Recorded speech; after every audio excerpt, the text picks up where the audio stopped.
What's up, ladies and gents? It's Master Felvendor coming back at you to explain to you why Fallout New Vegas was the perfect RPG.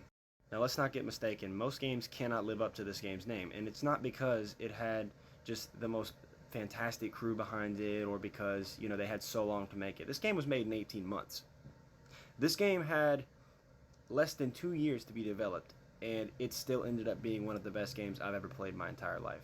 Now let's look at how they were able to accomplish this game's development. So pretty much, they had 18 months to make it, yeah, sure. But you also have to think about it. Take a look at New Vegas and then take a look at Fallout 3.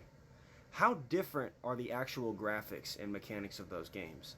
They're not that different. They're almost identical. Matter of fact, I would say New Vegas, whenever it first came out, I almost thought it was more of like an expansion for Fallout 3 until I actually started playing it. See, the key difference that Fallout New Vegas has from Fallout 3 is that, yes, the environments are different, but also you had a different development team working on it. A lot of those people that were on that team were from the creators of the original Fallout games, so they understood this franchise better than anyone did, especially anyone at Bethesda, because we all know how that turns out. Not only that, but imagine this, man. You just don't see this in games anymore, Imagine they were to take Fallout 4, right? And convert it into an actual RPG, with actual choices and, branching storylines like New Vegas had, right?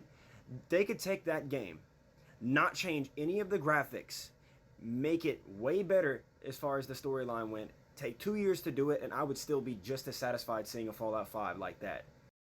And you might say, well, why is that? Well, because Fallout has never been about the graphics. It's never been about, oh man, how good can we make this game look? I mean, yeah, it partially was, like, whenever Fallout 4 came around, but back in the day, Fallout 3 and Fallout New Vegas didn't look that graphically appealing. What made them so good was the story, the lore, the fleshed out world that you were able to explore. That is what gave it character, and I feel like if they were to do the same thing with Fallout 4 and just take that game engine, just maybe patch it, do a couple things with it, and then just focus on the story for a few years, alright? You already have the entire game engine made. Focus on the story. This is what Fallout New Vegas did. They took Fallout 3's game engine and essentially they just ran with that. They didn't modify it really. They didn't do anything special with it. They just said, hey, we're going to take and we're going to develop a good story while we still have the time to do it. And you know what? Even though they had crunch time, they still made this game fantastic, bro. I honestly couldn't have asked for a better sequel to the first 3D Fallout game. It really was incredible. Let's look at another reason why Fallout New Vegas was such a damn good game. Alright? Now, think about this, right? You're exploring the Mojave. Well, you come across a character, right? And this character asks you to go retrieve an item for them.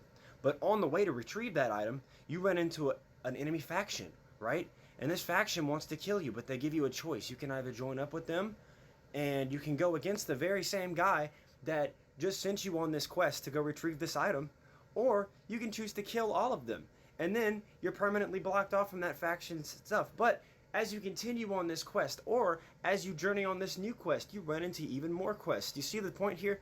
Every quest links into another quest. There's always something new to discover. It's never just, hey, go fetch this and then the quest is done. It's no. You go here and then you have conflicting choices all the time. There's never a point in Fallout New Vegas where I felt like I was just doing fetch quests, right? Because every fetch quest led to another quest, or led to another storyline, or led to another plot point. It was perfect, dude. Like Fallout 3, yes, it had some of these elements, but it was very scattered. You kind of didn't really have a linear direction where you could go in the story, right? So you could in both of these Fallout games, you could explore the wasteland to its fullest extent. There was no barrier. There's no level barrier saying, hey, you can't go here, right? Now, while it is true that both Fallout 3 and Fallout New Vegas didn't have any level caps on any areas, think about how Fallout New Vegas plays out, right? What's the first thing that happens when you try to run to New Vegas from the start of the game? You get murked by Cazadors and Deathclaws. Okay, yes, you could theoretically run straight through these things. I've done it before in a playthrough, where I straight up ran through, avoided all the Cazadors, Deathclaws, and skipped straight to the second act of the game. Did it block me off from coming back to that first part? No. I could still go back and play those parts if I wanted, but it gave me that freedom to do it. And that's what made Fallout New Vegas so good. You look at Fallout 3, and yeah, there's no level caps on any of the areas either. But you also have to think, a lot of those enemies were all scaled the same. They weren't really scaled differently based on where you were in the world. In Fallout New Vegas, straight up, there are certain parts of the game where, yeah, you can go there, low level, you know, level 1, but you're going to get your ass kicked.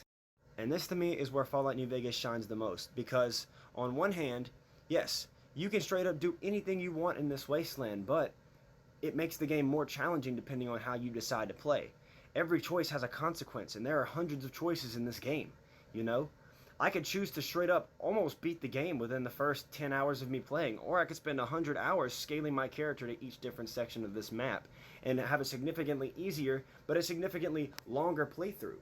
It just depends on how you want to play. This player freedom is what made this game so special. And the reason they were able to pull this off is, like I said, yes, they may have had 18 months to make this game, but you have to understand, the foundation was already laid for these people. All they had to do was come up with a compelling story. And that does seem like, you know, oh, maybe it's not too hard when you look at it that way, but you also have to think, Obsidian hadn't worked on a 3D Fallout game. This was their first attempt, and dude, they fucking nailed it. Now, this is what separates a good game from a masterpiece, because Obsidian didn't play the same approach they played with Fallout 3. Fallout 3 throws you into the action, right? Fallout New Vegas doesn't really do that. When you first exit the house, you're kind of in just this boring-looking wasteland. The first time I played Fallout New Vegas, I gave up after about 2 hours because I was bored at first. I didn't understand how the game worked. I didn't understand what I was looking forward to. When I went back and played the game, I realized that the more I played the game, the more it opened up. You see, as I would continue exploring and meeting different factions and stuff, I noticed that my choices just kept getting more and more varied.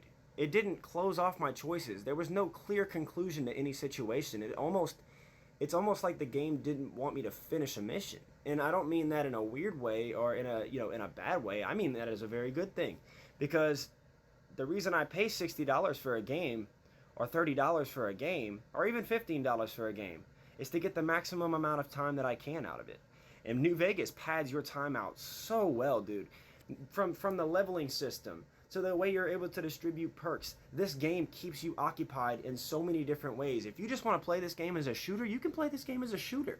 You don't even have to get into the RPG mechanics. You can decide to just kill who you don't like and then side with the ones you do want, you know? Or if you want to play the game with only explosives or only melee weapons or only a power fist, you can do this.